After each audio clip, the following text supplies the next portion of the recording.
My name is Sujit Xavier, and I'm one of the fellows at the Critical Research Laboratory in Law and Society here at Osgoode Hall Law School. And I'm here with Mario Prost from Kiel University.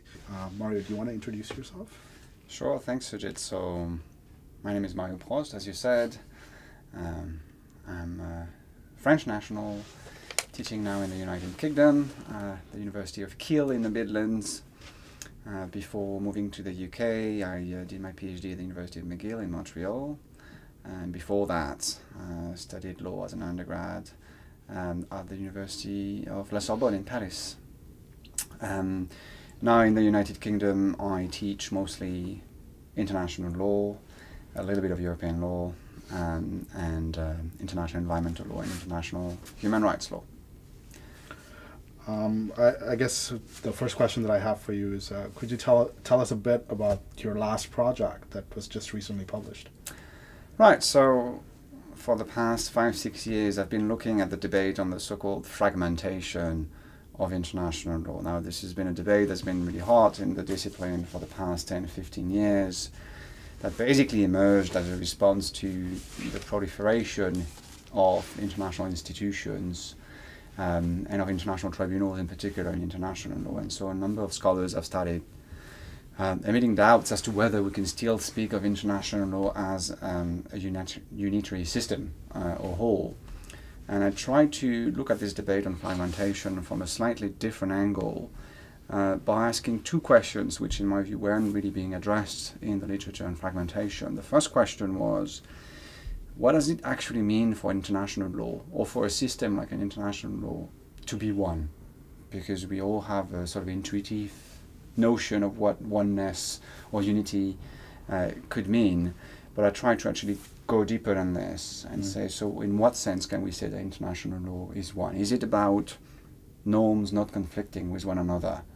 Is it about having a general framework within which norms and regimes are working?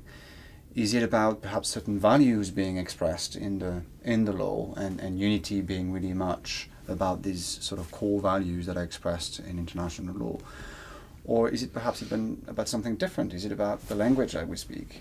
Is it about the grammar that structures that language? So I look into all of these various ways in which we can conceptualize unity in international law. And then I ask myself also another question, which is more to do with the sort of genealogy of unity and fragmentation. In other words, why is it that some lawyers started talking about unity? What are the power struggles that are behind the fragmentation rhetoric? And in particular, what are the power struggles between different classes of international lawyers? So these are sort of the issues that I've been trying to look at in my past research project. Okay. In terms of your future research project and what you were talking about today, do you want to give us a bit of a synopsis of where you think you might be heading? Sure. So I'm looking at radically different things now. So I'm really leaving the whole issue of unity fragmentation. It's been great fun, but I think the debate now is I shouldn't say that, but it's a little done. It's been done, and I think it's time to move on. At least it's time for me to move on. And so I'm looking now at the discipline, one of those branches of international law. So I'm a generalist international lawyers, but I'm looking at one particular branch, which is international environmental law. And I'm looking at how lawyers in that particular branch, so international environmental lawyers, are relating to the third world, how they represent the third world, and how they represent the claims of the third world in relation to the environment.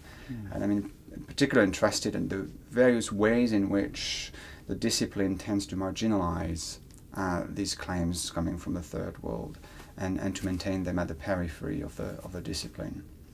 Another thing I'm looking at is the link, historically, the link between the colonial experience and the emergence of Western environmental attitudes. And I'm particularly interested to see how early international environmental agreements were very much embedded in the whole colonial ideology of the civilizing mission in the colonies, and how the notion of conservation of nature in the colonies was very much a part of that discourse on Europe's civilizing mission in the colonies. Mario, thanks again for taking the time out to come and visit us at the Critical Research Laboratory in Law and Society. It's been great being here. Thanks for the invitation. No problem. And hopefully see you soon. Absolutely.